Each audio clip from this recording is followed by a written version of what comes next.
Astaghfirullah. Alhamdulillah wassalatu wassalamu ala Rasulillah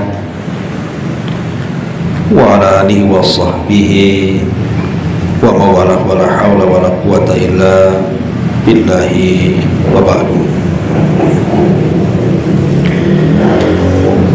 Kita lanjutkan kajian kita, masih membahas kitab Bulughul Maram, dan kita masuk pada hadis ke 451 dalam kitab ini. Hadis dari Jabir radhiyallahu anhu. An Jabirin radhiyallahu anhu qala madatis sunnatu anna fi kulli arba'ina fasa'ida jum'atan. Rawahu Daruqutni bi isnadin dhaifin. Dari Jabir radhiyallahu anhu, dia mengatakan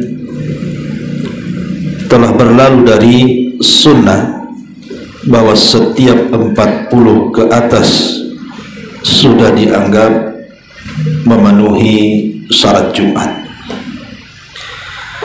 Hadis ini dikeluarkan Imam Daruqutni dengan sanad yang lemah, karena dalam sanadnya ada Abdul Aziz ibn Abdurrahman al-Balisi yang dikatakan Imam Nasai laisa bithiqatin, tidak terpercaya orangnya, dan Imam Ahmad menganggap perawinya seorang pemalsu hadis. Sehingga di sini ulama melemahkannya. Karena dulu pernah kita bahas apakah syarat dari jumlah sholat Jumat itu harus 40 ke atas, ataukah boleh dilakukan di bawah jumlah 40. Memang terjadi silang pendapat panjang di antara para ulama, bahkan ada belasan pendapat tentang berapa jumlah orang yang melaksanakan Jumat yang dianggap Jumat itu. Ada yang mengatakan sah walaupun 2 orang, imam dengan makmum. Ada yang mengatakan 2 orang itu selain imam, artinya 3 orang. Ada yang mengatakan 3 orang dan yang keempatnya imam. Ada yang mengatakan harus 7 orang. Ada yang mengatakan harus 9 orang. Ada yang mengatakan harus 12 orang. Ada yang mengatakan harus 12 orang selain daripada imam. Bahkan ada yang mengatakan harus 20 orang. Bahkan ada yang membatasi dengan 30 orang. Ada juga yang mengatakan 40 orang berdasarkan hadis ini. Bahkan ada yang lebih banyak, harus 80 orang. Sehingga sulit untuk kita tegaskan harus 40 orang, karena perselisihannya banyak sekali. Tetapi pendapat yang dipilih oleh Al-Imam Ibnu Taimiyah, kemudian Al-Imam Ibnu Utsaimin rahimahullah ta'ala, dan ini juga pendapat Imam Ahmad, Abu Yusuf dan yang lainnya, bahwa sholat Jumat itu bisa dilakukan 2 orang selain imam. Maksudnya jumlahnya 3 orang minimalnya. Ada imam dan ada 2 makmum. Dan itu berdasarkan beberapa riwayat, diantaranya hadis Abi Darda radhiyallahu an. Nabi sallallahu alaihi wasallam mengatakan, ma min thalathatin fi qaryatin la tuqamu fihimus salatu illa stahwada alaihimus syaitan. Tidaklah 3 orang dalam satu tempat tidak didirikan padanya salat kecuali akan dikuasakan syaitan kepada mereka. Berarti di sini 3 orang, karena Rasul mengatakan ma min thalathin.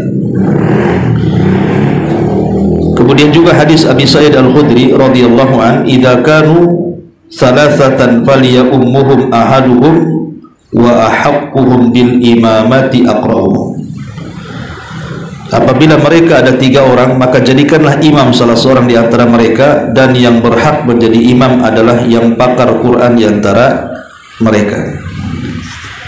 Dan ini pendapat yang wallahu alam insyaallah kuat, bahwa minimalnya sholat Jumat itu dihadiri 2 makmum selain imam. Tapi sekali lagi ini kan masalah khilaf para ulama. Dalam mazhab Syafi'i memang mereka mensyaratkan sholat Jumat itu harus 40 orang. Kurang dari 40 orang tidak sah dan harus sholat zuhur menurut mereka, kan itu. Tapi ini perkara fikih. Perkara fikih ini kan perkara luas. Kita tidak bisa menyalahkan satu dengan yang lainnya, karena masing-masing berpegang dengan imam dan dalil-dalil sesuai dengan pemahaman masing-masing. Wallahu a'lam. Dan ini sudah saya bentangkan panjang lebar, tidak perlu kita ulas kembali. Kita masuk hadis selanjutnya. An Samurata ibni Jundubin radhiyallahu an, anna Nabiy sallallahu alaihi wasallam kana yastaghfiru lil mu'minina wal mu'minati fi kulli jum'atin. Rawahu al-Bazzar bi isnadin layyin. Dari Samurah ibn Jundub radhiyallahu an, bahwa Nabi sallallahu alaihi wasallam biasa ketika berkhutbah di hari Jumat, beliau memintakan ampun untuk orang-orang yang beriman laki-laki dan orang-orang yang beriman perempuan pada setiap Jumat. Tapi hadis ini dinyatakan lemah karena dalam sanadnya ada Yusuf ibn Khalid, dan dia dinyatakan kadzab, seorang pendusta. Dan juga ada anaknya namanya Khalid, dan dilemahkan para ulama. Kemudian juga di sanadnya ada Habib ibn Sulaiman, dia dinyatakan majhul, sehingga ulama menghukumi syadidud dha'fi. Hadis ini teramat sangat lemah untuk dijadikan hujjah. Ma'asyiral muslimin, muslimat yang dimuliakan Allah Azza wa Jalla. Tetapi kita akan bahas secara fikihnya tentang hukum berdoa memintakan ampun bagi orang-orang yang beriman dalam khutbah. Pendapat Hanabilah dan Syafi'iyah serta Malikiyah dan Hanafiyah, artinya 4 mazhab di sini. Hanabilah, Syafi'iyah, Malikiyah, Hanafiyah. Beliau mengatakan tentang masyru'iyatuhu fil khutbah, memang disyariatkan di dalam setiap khutbah Jumat untuk memintakan ampun bagi orang-orang yang beriman, baik laki-laki atau perempuan. Bahkan dalam mazhab Syafi'i lebih ekstrim lagi hukumnya. Bukan hanya sekedar dianjurkan, tetapi bagian daripada rukun khutbah. Dalam mazhab Syafi'i memintakan ampun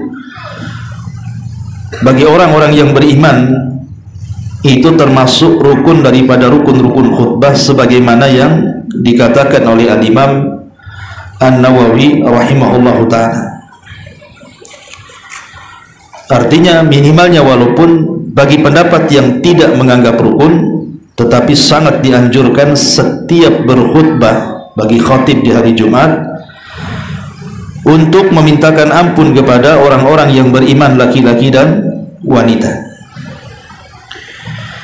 Adapun hukum mengangkat kedua tangan dalam berdoa ketika khutbah Jumat, itu disebutkan oleh riwayat Muslim dari Ammarah ibn Ru'aibah radhiyallahu an. Dia melihat Bishr ibn Marwan di atas mimbar, beliau mengangkat kedua tangannya. Dan dia mengatakan, qabbahallahu hatainil yadaini laqad ra'aitu Rasulullah sallallahu alaihi wasallam yazidu an yaqula bi yadihi hakadha wa asara bi usbu'ihi al-musabbah. Maka dikatakan, celaka kalian, aku tidak pernah melihat Nabi sallallahu alaihi wasallam menambah dengan satu jarinya saja. Jadi tidak mengangkat seperti ini, tapi begini. Ya, jadi khatib Jumat bukan begini, tapi begini maksudnya. Dan itu yang benar. Jadi seorang khatib apabila berkhutbah bukan mengangkat kedua tangan, tapi mengisyaratkan dengan jarinya sambil berdoa seperti ini, Allahumma ighfir lil muslimina wal muslimat wal mu'minina wal mu'minat al ahya'i minhum wal amwat, dan begitu seterusnya. Ya. Ini berdasarkan hadis yang dikeluarkan Al-Imam Muslim. Baik, kita ambil faedahnya. Kemudian masalah yang selanjutnya adalah, apakah kemudian makmum ikut mengaminkan bagi khatib yang berdoa di hari Jumat? Jadi hukum takmin, mengaminkan bagi para makmum ketika khatib kemudian berdoa. Dijelaskan di sini, alladzina taqaddama anhum annahum yaquluna bi masyru'iyyati du'a yaqulun bi masyru'iyyati ta'min lil mustami'in. Ada sebagian para mengatakan disyariatkan bagi makmum yang mendengarkan khatib berdoa itu mereka mengaminkan, tetapi bagi mazhab Hanabilah aminnya itu bukan dengan suara keras, tapi suara lirih. Ya, tidak perlu kemudian amin, amin, tidak, cukup dipelankan saja, kita saja yang mendengarnya. Dan ini diperkuat oleh mazhab Malikiyah.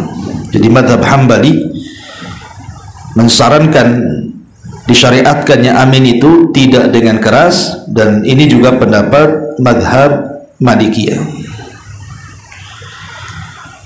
Kemudian tentang masalah kunut nazilah pada salat Jumat,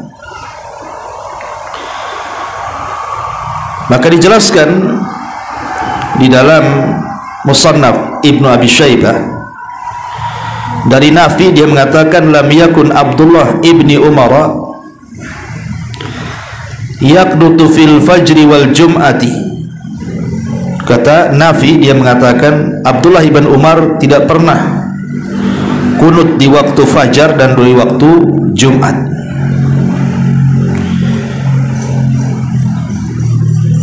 Kemudian juga dijelaskan oleh para ulama, adapun kunut la dalila alaihi wa la yadkhul fi dzalika kunut an-nawazil idza qanata fil jum'ati dhinnan kasairi salawati, bahwa tidak ada dalilnya seseorang melakukan kunut termasuk kunut nazilah apabila dia kunut di hari Jumat seperti solat-solat yang lainnya. Tapi sekali lagi, kalau masalah kunut ini memang masalah khilaf para ulama, terutama kunut subuh. Kalau kunut subuh memang khilaf, Imam Syafi'i mensyariatkan kunut subuh, tapi Imam Ahmad menganggap bid'ah karena hadisnya lemah, kan itu ya. Tapi kalau yang dimaksud adalah nazilah, maka Nabi SAW biasanya berdoa untuk nazilah itu bukan ketika sholat, tetapi ketika khutbah. Ketika khutbah, sebagaimana ada Arab Badui datang kepada Nabi SAW kemudian mengatakan, ya Rasulullah, desa kami kekeringan, desa kami terkena bencana kekeringan, sudah retak-retak, hewan-hewan kami sudah susah makan, dan kami pun pula kelaparan. Maka Nabi SAW kemudian berdoa langsung dalam khutbah itu, meminta agar Allah Subhanahu wa Ta'ala menurunkan hujan. Belum lagi Rasul kemudian meletakkan kedua tangannya dalam berdoa, tiba-tiba sudah turun hujan. Celakanya hujan itu 1 minggu jadi banjir. Ya, kemudian minggu depannya si Arab Badui datang lagi dan mengatakan minta agar hujan itu dihentikan.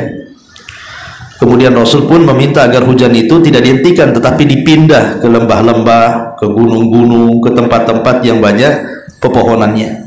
Dan akhirnya hujan itu pun Allah pindah ke tempat lain. Artinya bahwa kunut nazilah itu ketika berkhutbah, disitulah doa. Pemain sekarang ini kita berdoa untuk saudara-saudara kita yang ada di Palestina. Nah, kita gunakan ketika doa dalam khutbah Jumat, itulah kita mendoakan saudara-saudara kita yang ada di Palestina yang sedang dibombardir oleh Zionis Yahudi itu. Taib. Di sini ada faedah yang bagus sekali soal istighfar.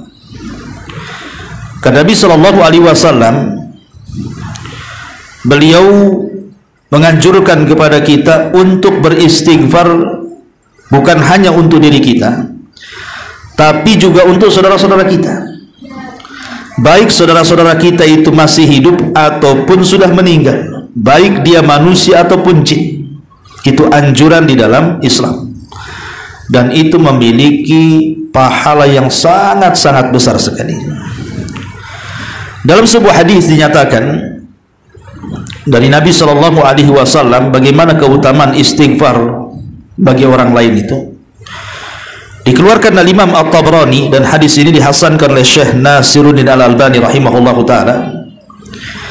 Kata Ubadah ibn Samit radhiyallahu anhu, dia mengatakan, aku mendengar Nabi sallallahu alaihi wasallam bersabda, man istaghfara lil mu'minina wal mu'minat kataballahu lahu bi kulli mu'minin wa mu'minatin hasanatun. Aku mendengar Nabi sallallahu alaihi wasallam bersabda, barang siapa yang memintakan ampun bagi mukmin lainnya, apakah dia laki-laki atau perempuan, maka Allah akan mencatat setiap mukmin laki-laki dan setiap mukmin perempuan satu kebaikan. Subhanallah. Ini keutamaan yang jarang diketahui oleh kaum muslimin. Bayangkan Bu, kalau saya umpamanya berdoa kepada Allah, ya Allah, ampunilah dosa-dosa ibu-ibu yang ada di pengajian ini. Hanya ngomong begitu saja. Sekarang jumlah ibu-ibu di sini ada berapa? Anggaplah ada 50 orang. Berarti setiap kepala saya dapat satu kebaikan tuh. Berarti kalau saya katakan, ya Allah, saya mintakan ampun untuk orang-orang yang hadir di sini, berarti tanpa sadar hanya ngomong begitu saja, saya sudah mendapatkan pahala setiap kepala satu. Berarti dapat 50 pahala saya itu. Itu kalau saya ngomong, ya Allah, ampunilah dosa ibu-ibu yang ada di sini. Bagaimana kalau saya lafadzkan dengan lafadz umum? Ya Allah, ampunilah dosa-dosa orang-orang yang beriman di kota Batam ini. Berapa tuh jumlah orang-orang yang di Batam tuh? 2 ribuan kan? Berarti kalau setiap kepala satu kebaikan, berapa ribu saya dapat pahala? Kalau saya lebih luaskan lagi, ya Allah, ampunilah dosa-dosa orang-orang yang beriman laki-laki dan perempuan satu kepri, makin banyak lagi saya dapat pahala. Kalau saya luaskan lagi, ya Allah, ampunilah dosa-dosa orang-orang yang beriman satu Indonesia, baik yang laki-lakinya atau perempuannya. Berapa jumlah orang yang beriman di Indonesia ini? Kalau saya luaskan lagi, ya Allah, ampunilah dosa orang-orang yang beriman laki-laki dan perempuan dimanapun mereka berada. Satu dunia berarti kena. Berapa jumlah jiwa saya dapat kebaikan? Itu yang hidup. Bagaimana kalau seandainya saya tambah, ya Allah, ampunilah dosa-dosa orang-orang yang beriman dimanapun mereka berada, yang hidup dan yang mati. Berapa yang mati itu? Yang dikubur itu berapa yang mati itu? Yang mati lebih banyak dibandingkan yang hidup. Itu baru manusianya tuh. Orang yang beriman kan bukan manusia saja, jin juga ada yang beriman. Kita tidak tahu jumlah manusia berapa yang hidup, jumlah jin yang hidup berapa, jumlah jin yang mati berapa, jumlah manusia yang mati berapa. Nggak ada yang bisa menghitung mereka. Berarti hanya sekedar mengatakan, ya Allah, ampuni dosa-dosaku dan dosa seluruh orang yang beriman dimanapun mereka berada, yang hidupnya dan yang matinya, manusianya dan jinnya. Masya Allah, Hanya satu kalimat itu saja kita katakan sudah miliaran kebaikan kita dapati. Ini yang tidak diketahui, maka jangan bakhil untuk mendoakan saudara-saudara kita dimanapun mereka dengan ampunan, karena ini dakbul anbiya. Ini adalah kebiasaan para nabi. Nuh alaihi salatu wassalam dikatakan dalam surah Nuh ayat 28 mengatakan apa? Rabbighfirli wali walidayya waliman dakhala baitiya mu'minan walil mu'minina wal mu'minat. Ya Rabb, ampuni dosa-dosaku dan dosa kedua orang tuaku dan dosa kepada orang yang masuk ke rumahku, baik mukmin laki-laki ataupun mukmin perempuan. Kemudian juga Nabi Ibrahim sebutkan dalam surah Ibrahim 41, Rabbighfirli wali walidayya walil mu'minina yauma yaqumul hisab. Ya Rabb kami, ampuni aku dan ampuni kedua orang tuaku dan ampuni seluruh orang-orang yang beriman sampai datang hari pembalasan. Kemudian juga Nabi SAW diperintahkan Allah Subhanahu wa taala untuk mendoakan orang-orang yang beriman. Fa'lam annahu la ilaha illallah wastaghfir li dzambika walil mu'minina wal mu'minat. Ketahuilah bahwa Dia Rabb, Dia Allah Subhanahu wa taala, tidak ada sesembahan yang berhak disembah kecuali Allah, dan mintakan ampun untuk dosamu dan untuk dosa orang-orang yang beriman laki-laki dan untuk dosa orang-orang yang beriman dari orang-orang yang perempuan.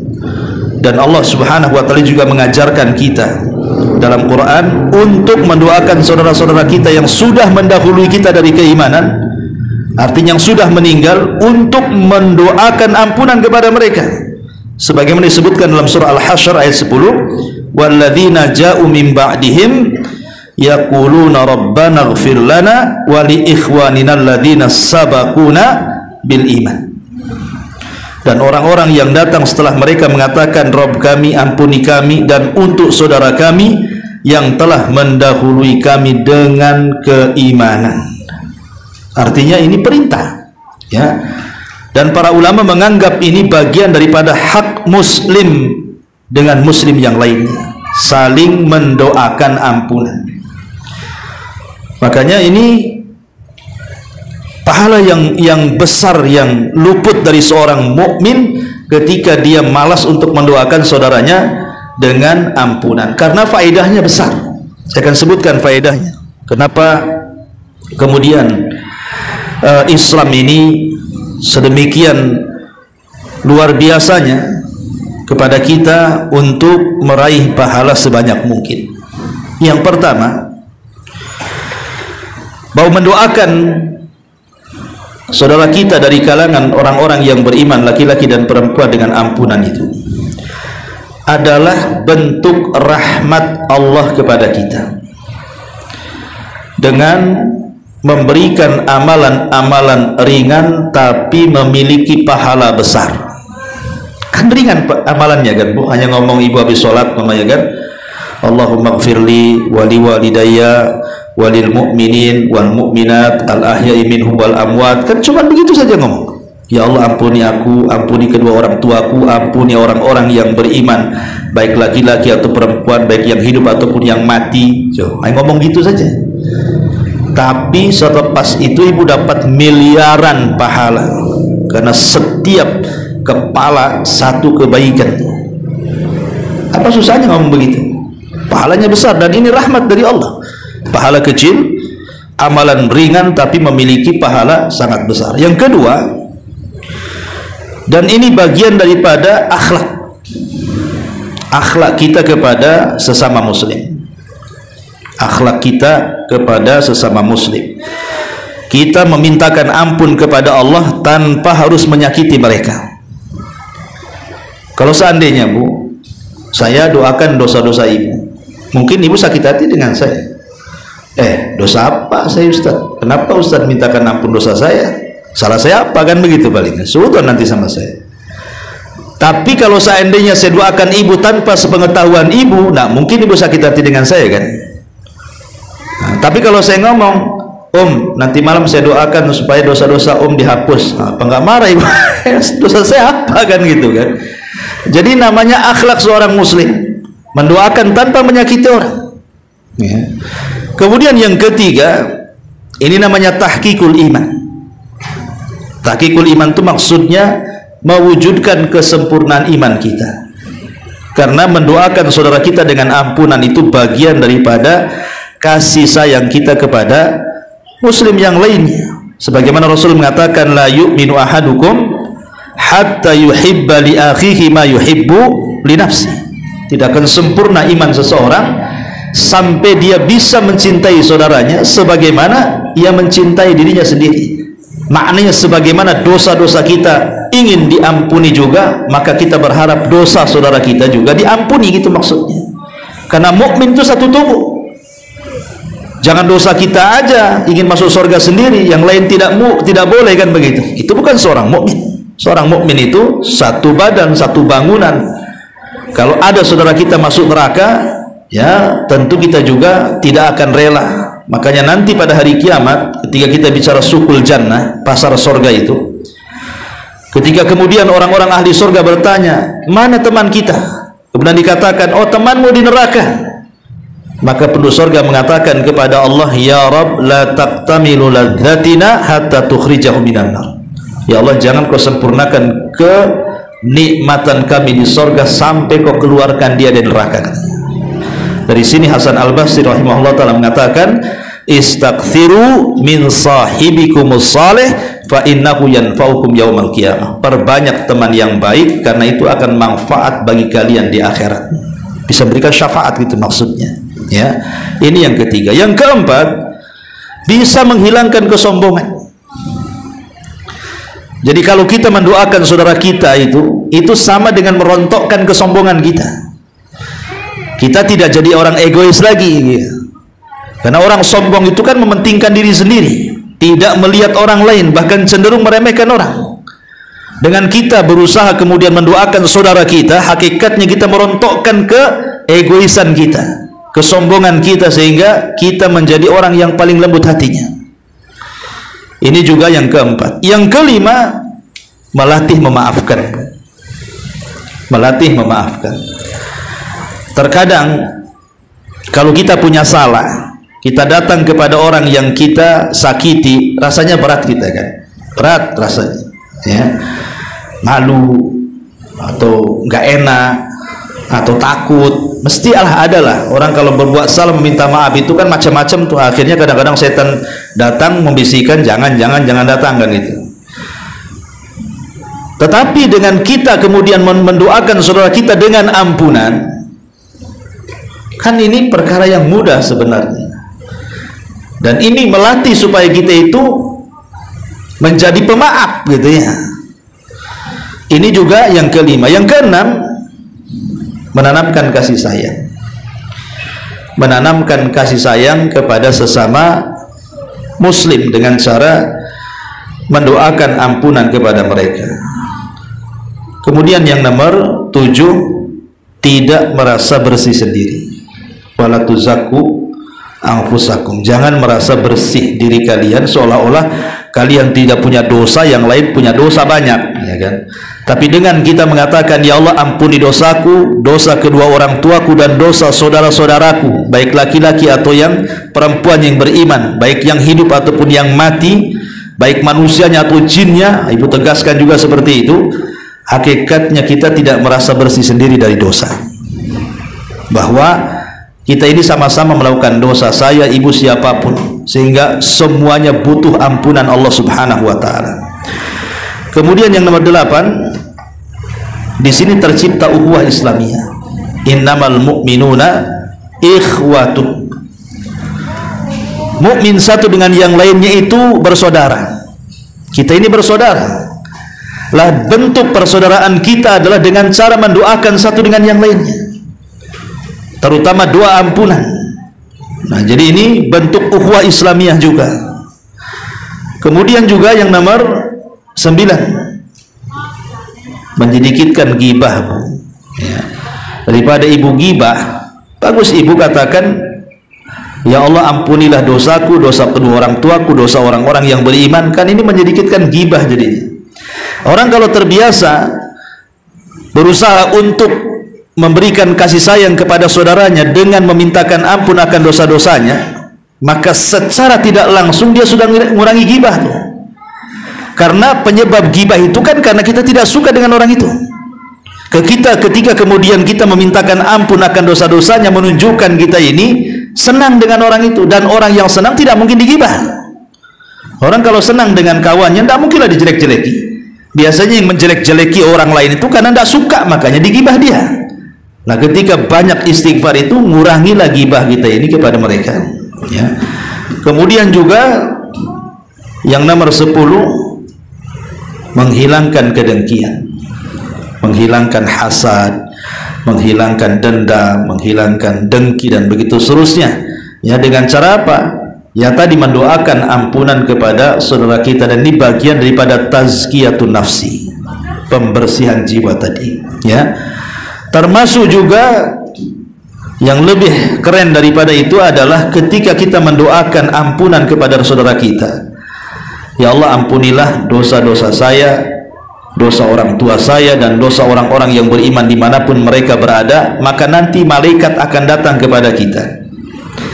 Jadi kalau seandainya kita mendoakan 1000 orang supaya diampuni dosanya, maka malaikat akan datang kepada kita, walaka mislu, dan engkau juga akan mendapatkan seperti doa yang kau doakan kepada orang lain. Karena kalau kita mendoakan saudara kita tanpa sepengetahuan dia, itu malaikat akan datang kepada kita, dan engkau akan mendapatkan doa yang sama yang kau doakan kepada orang lain, kata malaikat. Dan malaikat mengatakan amin walaka mislu, dan engkau akan mendapatkan hal yang sama. Jadi kalau umpamanya kita melihat tetangga kita anaknya nakal gitu ya, kemudian kita katakan, ya Allah, kasihan orang tuanya, mudah-mudahan anak itu jadi anak yang soleh, maka malaikat akan datang kepada kita dan mengatakan, anakmu juga semoga menjadi anak yang soleh. Itu maksudnya. Jadi apa yang kita doakan kepada orang lain itu balik doanya kepada kita. Makanya jangan mendoakan keburukan kepada orang. Dikhawatirkan malaikat datang dan membalikkan keburukannya kepada kita. Tapi kalau kita berdoa kebaikan kepada orang lain tanpa dia tahu, maka hakikatnya kita sedang mengembalikan doa-doa baik itu untuk kita sendiri. Karena malaikat akan mengaminkan doa kita dan mengatakan, dan engkau akan mendapatkan hal yang sama seperti yang kau doakan kepada orang lain. Nah, ini kan luar biasa, ya. Jadi jangan pernah bakhil untuk beristighfar. Sebagaimana di sini Nabi SAW kana yastaghfiru lil mu'minina wal mu'minati fi kulli jum'atin. Nabi SAW selalu beristighfar, mintakan ampun kepada orang-orang yang beriman, baik laki-laki atau perempuan, pada setiap Jumat. Dan ini juga kebiasaan para nabi. Belum lagi, ini baru cerita pahala dan keutamaan orang yang mendoakan istighfar kepada orang lain, kan? Ini baru setakat ini saja keutamaannya sudah luar biasa. Apalagi kalau seandainya kita bedah sedikit tentang keutamaan istighfar itu sendiri. Maka keutamaan istighfar itu sendiri luar biasa. Pertama, bahwa istighfar itu adalah perintah Allah. Istighfar itu adalah perintah Allah. Ketika kita melaksanakan perintah dan menjauhi larangan, berarti kita ini sudah mengaplikasikan ketakwaan. Apa sih arti takwa itu? Melaksanakan perintah, menjauhi larangan. Itulah takwa. Jadi ketika kita istighfar itu hakikatnya kita sedang berusaha untuk menjadi orang yang bertakwa. Bahkan para ulama mengatakan, kalau seandainya aku tahu sujudku 1 kali saja diterima oleh Allah Subhanahu wa ta'ala, maka aku siap mati setelahnya. Kalau seandainya setelah sujud aku ini 1 kali, aku tahu sujud ini diterima, maka aku siap mati. Kenapa? Karena yang diterima ibadah itu hanya orang bertakwa saja. Karena Allah mengatakan, innama yataqabbalullahu minal muttaqin. Sesungguhnya amalan-amalan yang akan diterima oleh Allah itu hanyalah amalan yang bersumber dari orang yang bertakwa saja. Karena amalan kita kan tidak tahu mana satu yang diterima. Ibu mau sholat 1000 kali, mau puasa 1000 kali, mau baca Quran 1000 kali pun, yang mana satu yang ibu ketahui diterima kan tidak ada yang tahu. Siapa yang tahu amalan kita diterima oleh Allah? Nggak ada yang tahu. Kita hanya berharap saja amalan kita itu diterima. Hanya berharap. Dengan memperbanyak amalan itu, boleh jadi dari sekian kali sholat itu adalah 1-2 sholat diterima. Dari sekian puasa itu adalah sekian puasa diterima. Dari sekian baca Quran ada sekian ayat yang kita baca yang diterima. Kan itu saja, harapan kita kan itu saja. Karena kan kita tidak tahu mana satu amalan kita diterima. Tapi kalau seandainya, kata ulama ini, aku tahu 1 sujudku saja diterima, janganlah 1000 sujud, nggak usah. 1 sujud saja aku tahu diterima, aku siap mati. Kenapa? Berarti aku tahu bahwa Allah menganggap aku ini orang bertakwa, dan Allah mengatakan innama yataqabbalullahu minal muttaqin. Allah hanya menerima ibadahnya dari orang-orang yang bertakwa. Artinya ketika kita beristighfar, kita sedang mengarah kepada ketakwaan, karena istighfar itu bagian dari perintah Allah. Yang kedua, bahwa Allah sangat memuji orang-orang yang beristighfar. Ibu saja kalau dipuji oleh Pak Jokowi, Presiden Jokowi gitu, seneng lah ibu kan. Rumahnya ada orang 1 Batam dikumpulkan, 1 Batam di Putri itu. Undang Pak Presiden naik di atas podium, kemudian menyebut nama ibu, kemudian memuji di hadapan warga Batam, viral lagi ya.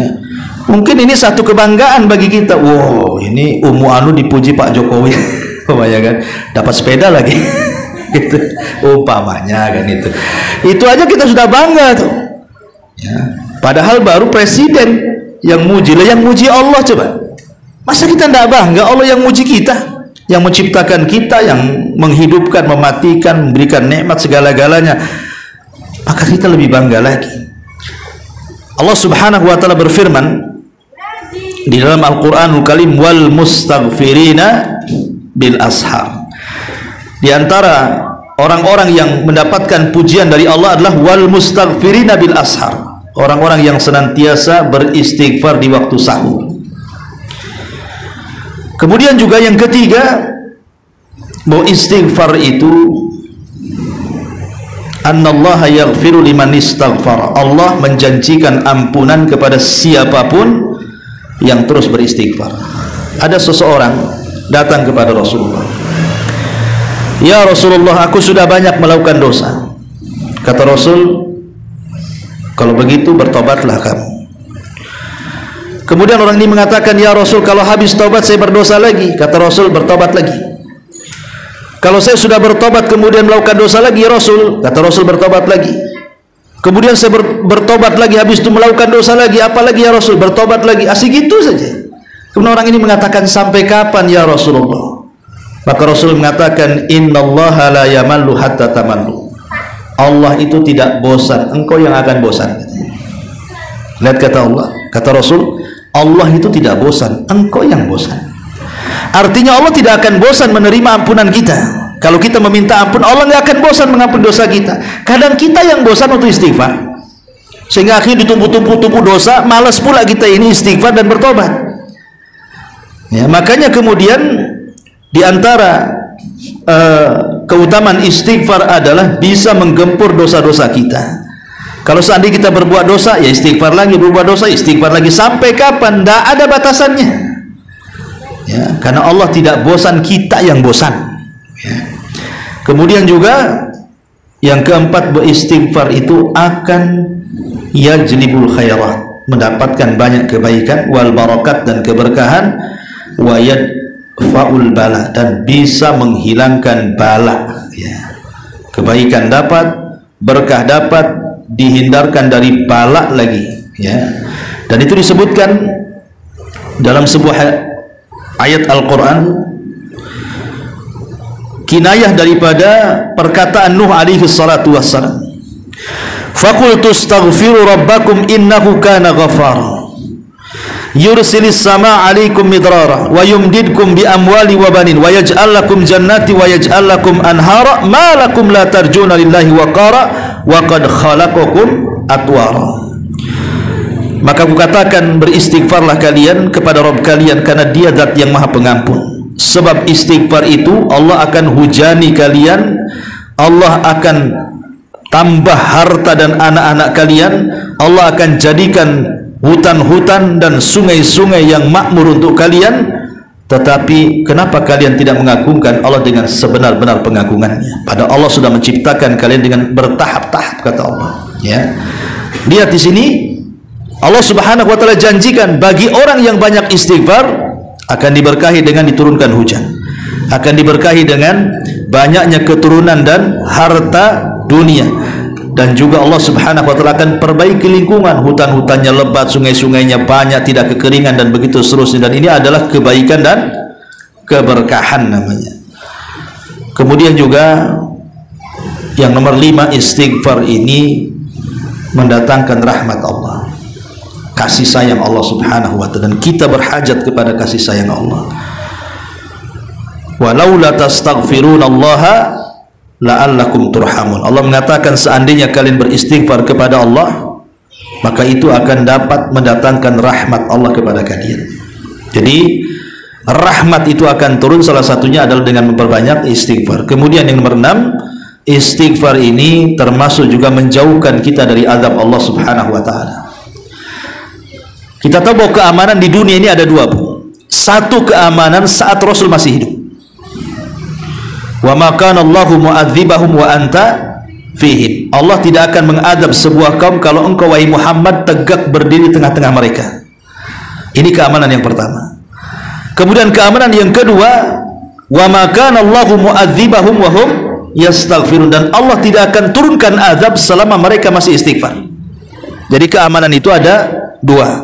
Pertama, kehadiran Rasul di tengah-tengah kita, kita aman dari azab.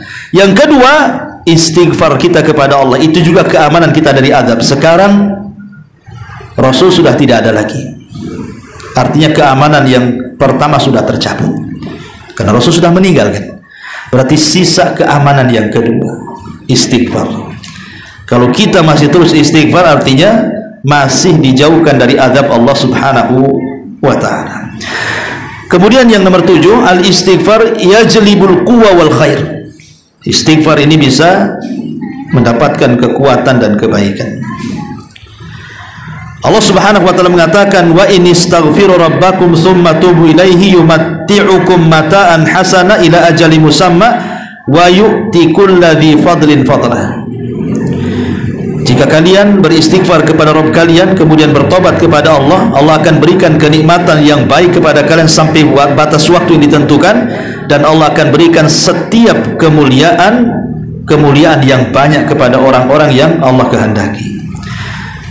Kemudian juga yang nomor 8, istighfarlah sunnatul anbiya'i wal mursalin. Dia adalah sunnahnya para nabi dan rasul.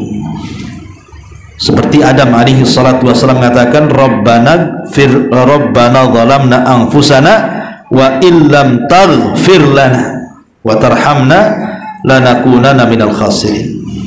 Ya Rabb kami mengakui kami telah menzalimi diri kami. Jika engkau tidak mengampuni dosa kami, tidak merahmati kami, tentu kami akan termasuk orang yang rugi. Lihat, Adam meminta ampun kepada Allah Azza wa Jalla.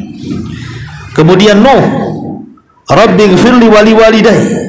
Ya Rabb, ampuni aku dan kedua orang tuaku. Kemudian Nabi Musa mengatakan, Rabbi inni zalamtu nafsi faghfirli. Ya Allah, sungguhnya aku telah mendolimi diriku, maka ampunilah dosa-dosaku. Kemudian Nabi Syuaib mengatakan, istaghfiru rabbakum. Beristighfarlah kepada Rabb kalian. Kemudian Nabi Saleh mengatakan, iwa ila thamud akhahum salihan qala ya qaumi ibudullaha ma lakum min ilahin ghairu, sampai kepada fastaghfiruhu summa tubu ilaihi. Mintalah ampun kepada Allah dan bertobatlah. Dan Nabi SAW dalam satu hari minimalnya 70 sampai 100 kali beliau mengucapkan astaghfirullah. Padahal Nabi tidak punya dosa seperti dosanya kita, tapi Rasul ingin mengajarkan harusnya seorang mukmin sebagai umat Rasul kalau bisa setiap hari itu tidak lepas dari mengatakan astagfirullah, astagfirullah. Adapun keutamaan secara nyata, ibu bisa praktekkan. Karena ibu ada masalah besar yang tidak bisa keluar dari situ, ada persoalan besar yang susah untuk keluar dari situ. Coba bu, istighfar aja dari pagi, siang, sore, pagi, siang, sore. Insya Allah nggak sampai 1 minggu bu, ibu akan tenang dan akan terurai masalahnya. Karena ini sesuatu yang mujarrab, ulama mengatakan sesuatu yang sudah dicoba, ya, sudah terbukti bahwa memang istighfar ini mendatangkan keajaiban dunia akhirat. Dan ibu bisa praktekkan, ini sudah terbukti. Ini bukan karangan-karangan, tidak, tetapi sudah banyak sekali bukti istighfar ini mendatangkan keajaiban dunia kita dan akhirat kita. Wallahu alam. Ini diantara 2 hadis yang kita jelaskan di pagi ini. Baik, sebelum saya buat pertanyaan, kita buat tanya jawab dulu, silakan. Assalamualaikum Ustaz. Waalaikumsalam. Izin bertanya Ustaz tentang berapa kali jumlah azan pada saat sholat Ustaz, karena kami kan tidak antar provinsi Ustaz, jadi pernah ada yang 1 kali, pernah ada yang 2 kali. Dan yang kedua, apakah ada kalau misalnya 2 kali, apakah ada zikir atau doa khusus antara kedua azan tersebut Ustaz? Karena di masjid kompleks seperti itu. Azan subuh.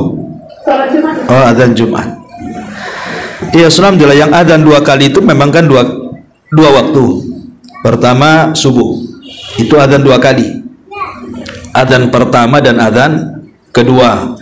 Azan pertama biasanya dilakukan Bilal di zaman Rasul. Azan kedua dilakukan Abdullah ibn Umi Maktum. Dan tujuan azan pertama untuk membangunkan orang sholat subuh, dan supaya orang-orang yang tidur bangun dan orang yang sholat malam beristirahat. Makanya Rasul mengatakan fal yastaikib naimuha wal yastari qaimuha. Hendaklah bangun yang tidur, istirahatlah yang sholat malam, supaya subuhnya itu bisa khusyuk, tidak terlalu capek, ada jeda istirahat antara azan pertama ke azan kedua. Yang kedua di sholat Jumat.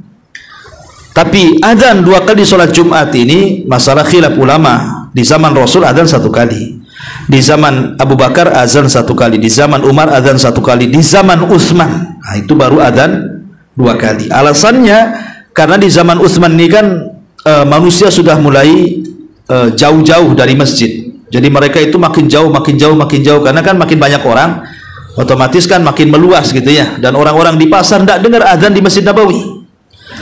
Akhirnya kemudian oleh Utsman bin Affan dibuat azan 2 kali, azan di pasar 1, azan di masjid 1, supaya azan yang di pasar itu terdengar oleh orang-orang pasar dan mereka persiapan untuk Jumatan pulang. Nanti azan yang kedua barulah azan Jumat ketika khatib naik mimbar. Ya.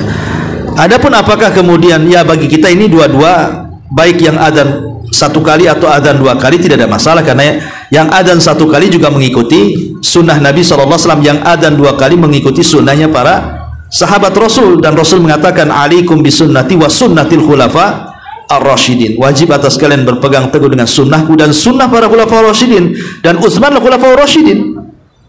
Dan itu ada istihad dia kan, itu dia beristihad. Artinya kita tidak bisa mengingkari, mau azan 2 kali silahkan, mau azan 1 kali juga tidak ada masalah kan begitu. Dan jangan saling menyalahkan satu dengan yang lainnya, karena dua-duanya ada dalilnya. Sama dengan sholat 11 rakaat dengan sholat tarawih 11 rakaat dengan sholat tarawih 23 rakaat kan. 11 rakaat itu angka yang dipilih Nabi.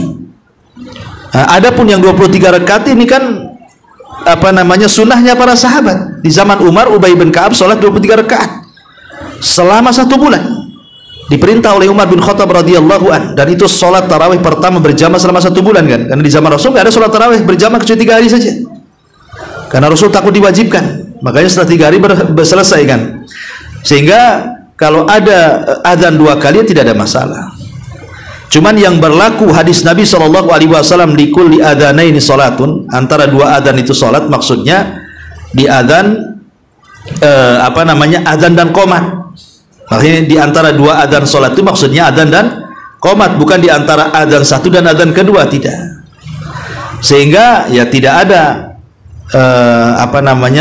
bacaan khusus dari adzan pertama ke adzan kedua gitu ya. Yang ada keutamaan itu adalah adzan kedua sebelum qomat. Adzan kedua sebelum qomat, di situ ada salat.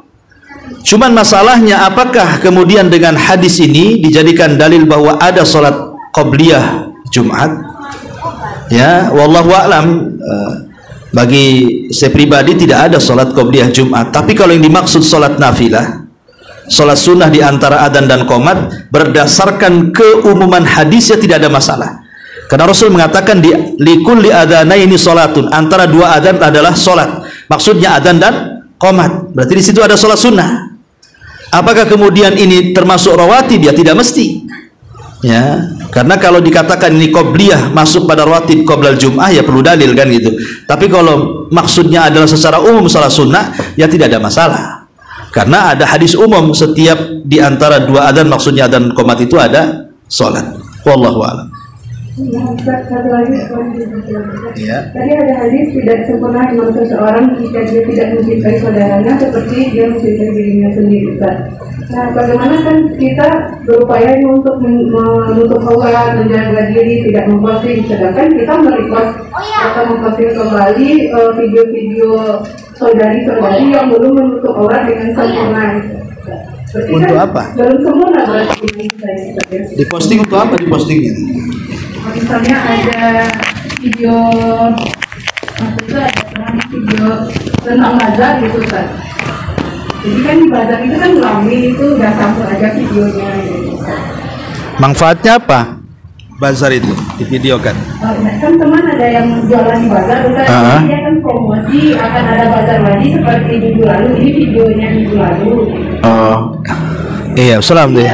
Melindungi dirinya, tidak memposting dirinya, tapi secara umum dia tetap posting orang-orang. Iya kan, kalau kita tahu bahwa ada gambar-gambar yang tidak layak untuk diposting seperti orang pembuka aurat, kan tidak harus juga kita memposting video, cukup dengan tulisan kan bisa juga gitu ya. Atau diburamkan. Nah sekarang kan bisa media itu diburam-buramkan, jadi nggak nampak kan. Nah diburamkan aja lah video-video itu. Seperti sekarang kan banyak kadang-kadang potongan-potongan saudara-saudara kita dari Palestina kan, itu kan kadang-kadang ya menyayat hati juga kan. Kalau darah, kemudian potongan-potongan ini kan sebenarnya tidak layak juga gitu kan. Ya diburam-buramkan aja kalau memang ini ya, karena terlalu vulgar. Tidak semua orang bisa melihat seperti itu ya. Tidak semua punya keberanian melihat potongan-potongannya video yang mengerikan kan. Jadi ya sebaiknya diburamkan saja, tapi tulisannya aja dijelaskan.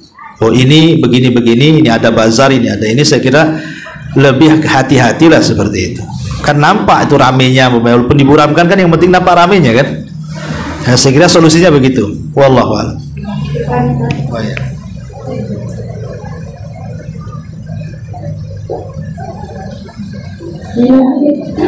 Ada tiga pertanyaan Ustaz.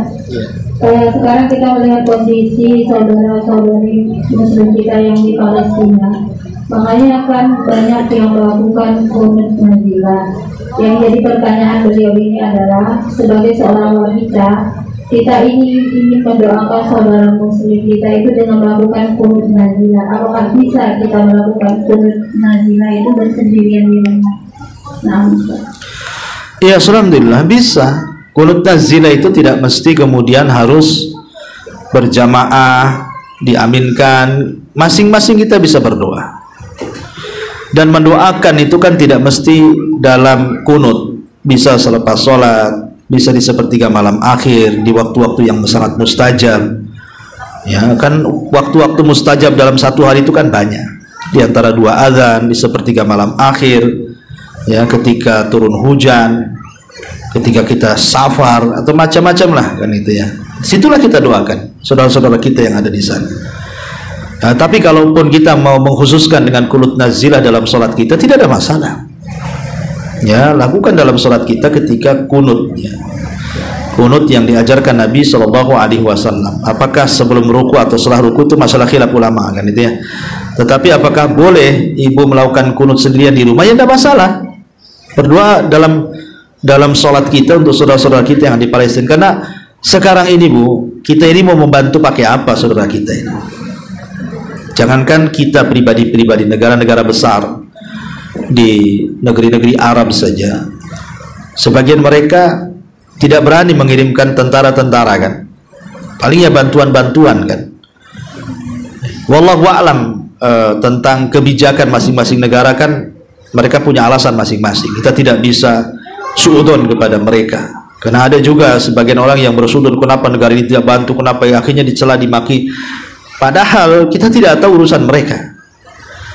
Ya, sekarang pertanyaannya dibalik, apa yang kau sudah sumbangkan untuk mereka? Kenapa kritik orang lain, kenapa tidak menyumbang, tidak ngirim pasukan? Pertanyaannya dibalik, apa yang kau sumbangkan?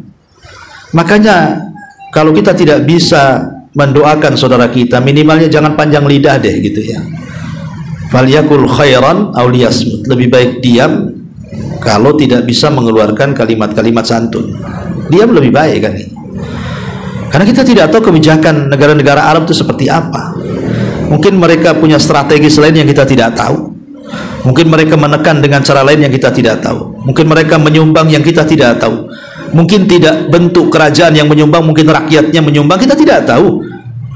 Sehingga tidak perlu kemudian kritik sana kayak kita pula orang paling berjasa pula ya. Jadi minimalnya ya kita, apalagi yang bisa kita bantu kepada saudara kita. Jangan lagi kita mau terlibat perang kononnya gitu ya. Untuk masuk ke Palestina aja tidak bisa. Jangankan lagi manusia, bantuan aja nggak bisa masuk. Orang Palestina mau keluar aja nggak bisa. Gimana caranya? Apalagi kalau cerita jihad ini kan ahli sunnah wal jamaah tegas mengatakan al jihadu ma'al imam. Jihad itu harus bersama pemerintah. Itu akidah ahli sunnah. Jihad itu harus bersama pemerintah. Kalau pemerintah kita tidak menganjurkan jihad, cukup kita kirim militernya saja, ya sudah. Tidak ada kewajiban ain bagi kita. Karena bukan negara kita yang diserang. Lain kalau negara kita yang diserang, ya kita bangkitlah kan itu fardu ain seperti yang terjadi Palestina. Yang wajib ain itu warga Palestina, kita ini bukan fardu ain. Kecuali kalau pemerintah menyerukan. Jadi jihad itu bersama perintah, sehingga kita paham bagaimana keutamaan jihad itu luar biasa ya, tapi bagaimanapun ada kaidah-kaidah yang harus dipelajari tentang hukum-hukum seputar jihad. Sehingga kalau tidak bisa jihad dengan fisik, kan ada jihad dengan yang lain. Jihad dengan harta kita ya, jihad dengan lisan-lisan kita, dengan cara berdoa kepada Allah Azza wa Jalla. Karena justru doa itu adalah aqwasilah, sekuat-kuatnya senjata, kata ulama. Sekuat-kuatnya senjata itu jihad. Apa namanya? Doa. Bisa saja Allah kabulkan doa kita. Ya Allah, mamanya mandulkan tuh roket-roket Israel, atau tuh pas dinyalain tak hidup, kan bisa. Apa yang mustahil bagi Allah? Seperti roketnya yang balik lagi ke negaranya, kan ada tuh kejadian tuh. Mau diluncurkan ke menembak drone, rupanya drone-nya masalah, balik lagi itu roketnya, senjata makan Tuhan. Ya kan ada yang terjadi seperti itu. Allah itu maha kuasa. Yang kita tidak tahu, yang kita tidak paham, apa yang dilakukan doa itu lebih hebat dibandingkan senjata dan pasukan. Apa kata Imam Syafi'i? La tahza'id du'a wa tazdarihi fama tadri bima sana'ad du'a. Jangan kau meremehkan doa, jangan kau menyepelekan doa. Engkau tidak tahu apa yang dilakukan doa. Jangan remehkan. Ya, saya ini apa yang kayaknya, aduh, kasihan warga Palestina, saya tidak bisa apa-apa. Justru kita doa itu sudah melakukan apa-apa tuh. Ya, kalau kita doa di waktu-waktu mustajab itu lebih hebat kekuatannya dibandingkan yang lainnya. Maka berdoalah untuk saudara kita. Wallahu a'lam. Baik, karena waktu juga kita buat pertanyaan. Ini ada satu lagi, silakan.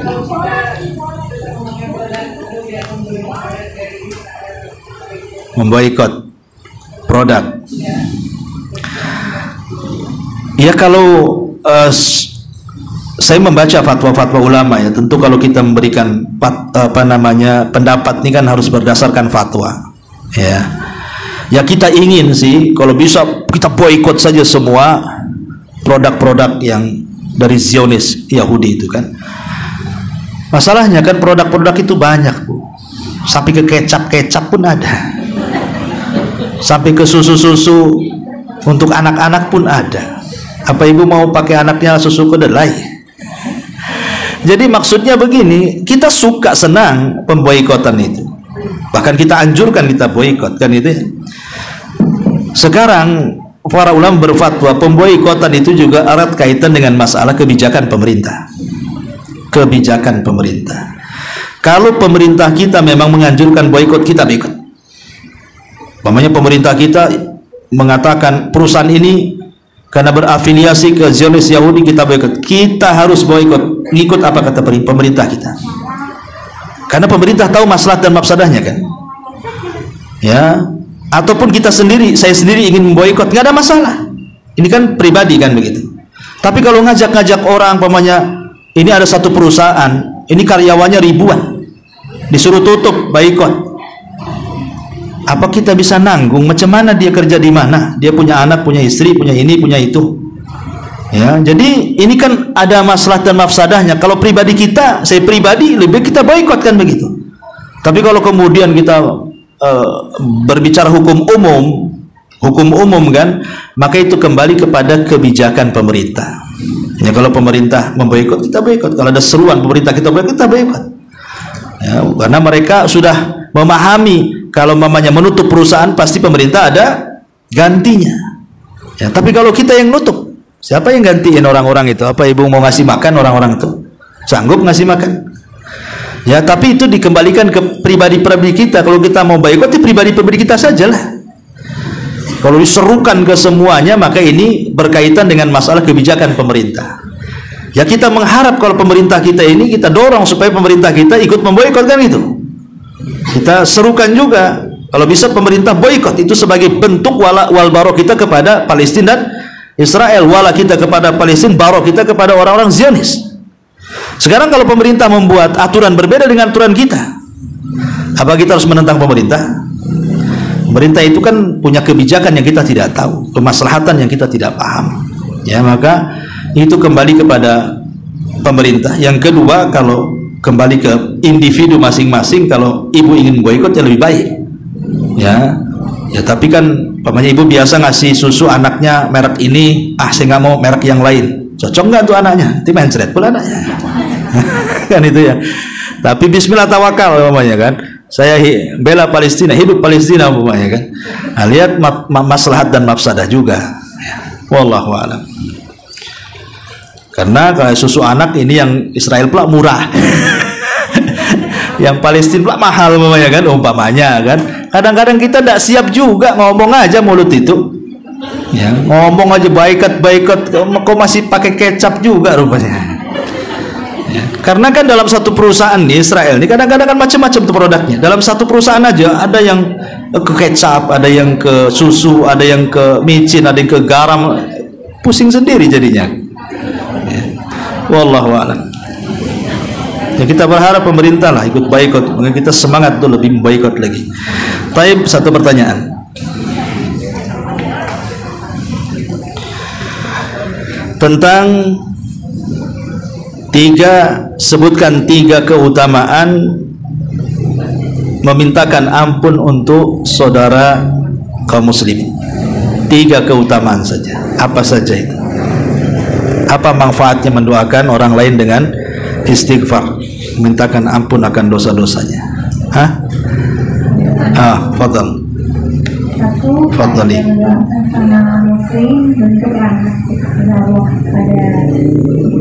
Oke. Kedua, melatih memaafkan. Ahsanti. Dan sedikitkan juga. Aywa, masya Allah, jazakallahu khairan. Fadhal. Tafadhali. Kasih dia. Iya, kemudian pertanyaan yang kedua.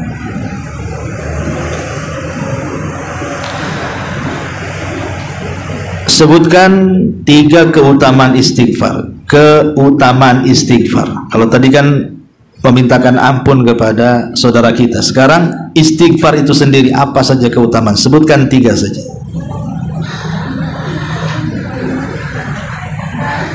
Tiga keutamaan istighfar. Yang pertama terima Allah, yang kedua Allah akan menjadi orang yang beristighfar. Ahsan. Yang ketiga Allah menjadikan ampunan bagi kita. Aywa, masya Allah. Jazakillah khairan. Tafadhali. Baik. Yang terakhir, pendapat yang kuat tentang jumlah salat Jumat berapa? Pendapat yang kuat tentang dianggap salat Jumat itu berapa orang? Ya. Pendapat yang paling kuat, sholat Jumat boleh dilakukan oleh 3 orang, pertama imam, yang kedua diikuti oleh 2 orang makmum. Ahsan, Masya Allah. Iya, karena hadiahnya cuma 3. Ini saja yang bisa sampaikan. Subhanallah bihamdika, asyhadu an la ilaha illa anta, astaghfiruka wa atubu ilaik. Assalamualaikum warahmatullahi